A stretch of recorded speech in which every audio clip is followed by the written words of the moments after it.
way, is it crazy to ask for the people? No, go ahead.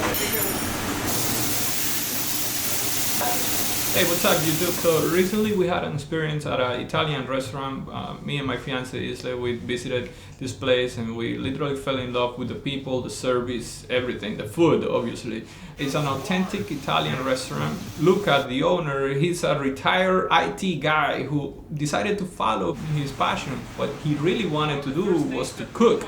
So one day he decided that he was not gonna go to work anymore and he was gonna open a restaurant. This is one of those hole-in-the-walls places that when you're outside of it, you're like, okay, this is just another restaurant. And then when you step into the place, you're like, all right. So there is a lot of love into this place. Luca went viral on social media talking about his recipes and teaching people how to cook them. But not only that, his ragu alla bolognese, the original one, like he says, not the one with the tomato sauce, went viral because he said that he could cook that in only 15 minutes. We've been following his work for a long time now and we really love what he's doing. So we had the opportunity to personally talk to him. He opened the door for us to go inside his kitchen and see what happens behind the scenes and get a little bit of all that process, but also what happens outside. For the behind the scenes, we used the A7 IV, which is a Sony camera that worked pretty good. And for a couple of the scenes, but most of the shots are on the RED Komodo X with a 30mm lens. The RED Komodo X is a Super 35 sensor, so that translates to about 45 to 50 millimeters, so it's pretty tight on a small kitchen. Now, it's also hot and crowded. It's full of people running left and right, and we are in the middle of all that craziness trying to capture the emotions and everything that goes on. The last thing I want to do is to be in the way, so I'm just trying to stay away from everybody's path and still get some good footage. It's also worth to mention that I'm using a manual focus lens. It's a cinema lens, so you have to rack your focus. And I'm following his movements from one side to the kitchen to the other. So it was a challenge. It was a really good challenge and I enjoyed the heck out of it. So all I can say is thank you, Luca, for allowing us to shoot inside your kitchen and for being such a great person. So for those who think that the Komodo X is a camera that takes a little bit of time to set up and that it requires a lot of time to get to work right, let me tell you something. Yes, ideally you will invest a lot of time to make this camera perform the best, but that applies to every single camera out there.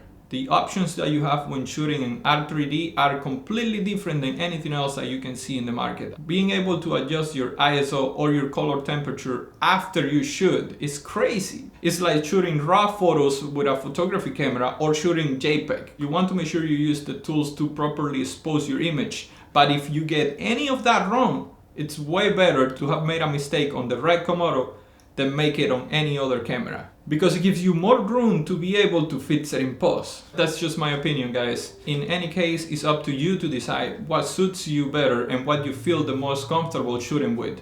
Remember, they're all tools and it just depends on what tool is better for every project. If you see some value on this information, consider subscribing or sharing this video with someone who might need it.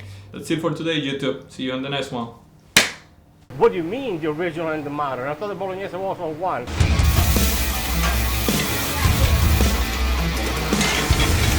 When I made a video on the original ragu alla bolognese, I posted on all the social media and it went viral everywhere. It was so unexpected. It's just the controversy of it, because I said that that type of ragu alla bolognese can be made in 15 minutes when the rest of the world know that it takes at least 4 or 5 hours to make a ragu alla bolognese. This is the ragu, the original ragu as it was discovered by Pellegrino Artusi, a gentleman from Emilia-Romagna who collected all the recipes, Italian recipes, right after Italy was unified and it became a kingdom, unified kingdom. So this recipe is from 1891. Yes, you can tell me that adding the tomato sauce made it better.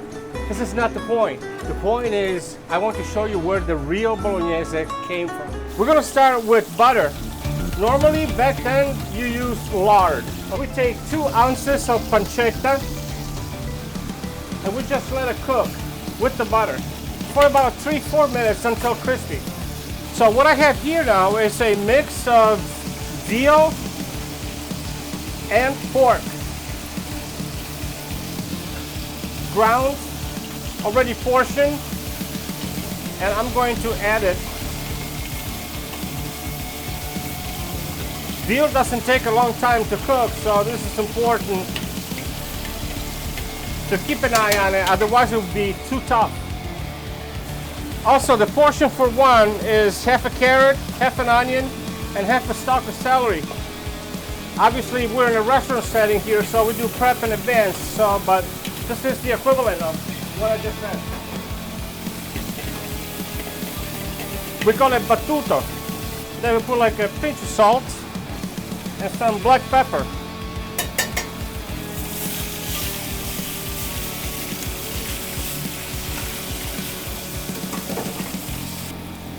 I can totally smell now. It's the onions that is already wilted and it's extracting all the flavor. So this is the time for the magic to happen. We have some beef, broth, or stock.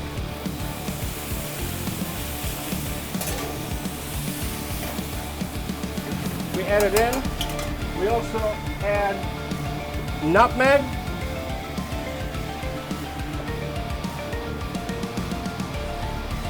And rosemary.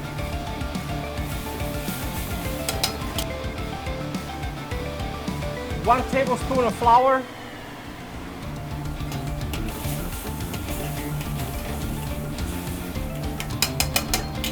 We're gonna let this cook until the beef broth has evaporated. Then we're gonna add more beef broth the second time, wait for it to dry, then we're gonna add beef broth the third time. The entire operation is going to take 15 minutes and you're gonna have the original bolognese. This is almost dry. We're gonna add more. This is the third and last time. 3-4 minutes from now, our bolognese will be ready, scraping the sides because that's where all the flavor is concentrated there.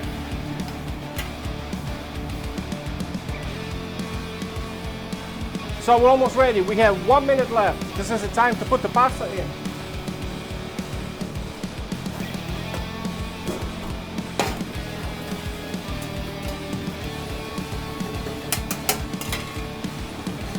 We saute.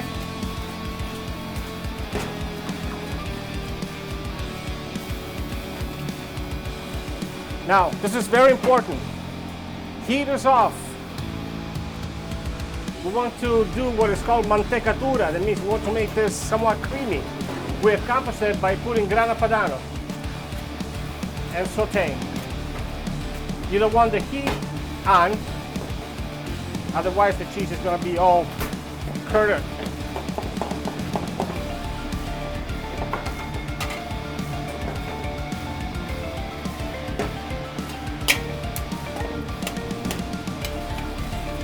And 14 minutes. So I have 1 minute to play. Now, this recipe, obviously the ragu alla bolognese evolved over the course of 160 years now. It has tomato sauce, it gets cooked for 4 or 5 hours. Some grandmas cook it for 15 years, it doesn't matter. It's a totally different recipe. But in some regions of central and northern Italy, especially Tuscany, this one here is still in existence and it's called ragu bianco, white ragu. It's also the base for many other dishes, one among which being the wild boar ragu, pappardelle al ragu di cinghiale. So this is very much used. Again, this was one of the videos that generated a lot of controversy. And I had to tell you, this is what we offer at our restaurant. We offer both versions, and we do ask, would you like the original ragu bolognese, or would you like the modern ragu bolognese? And some people, that it's like, you know, it's the element of surprise. They said, what do you mean the original and the modern? I thought the bolognese was all one. And so here we go. This is like a funny story about us offering this dish at our restaurant. Only here, Ristorante Corleone by Chef Luca Corleone. Ciao!